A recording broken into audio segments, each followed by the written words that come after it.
So one of the things you got to be careful of when you're recording is that you don't actually close the screen down.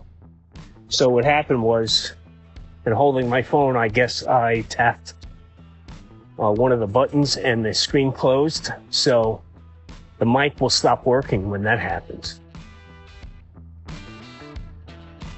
What I was getting to was that it does a pretty good job of staying in front of me. I had some difficulty the other day with it, but I think after the firmware update, which basically had to do with positioning, it made a big difference.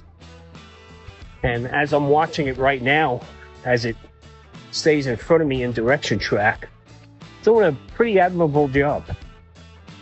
So walking through my neighborhood again, little to no wind to speak of out here today. Relatively quiet, but my neighborhood is always relatively quiet. That's why we moved here. So I have to say, this is a fun drone. I have no real complaints about it, but then again, my expectations are pretty well set in understanding that this isn't the best camera drone I own. It's also not the best FPV drone, but it's a fun drone. So with that, talk to you later.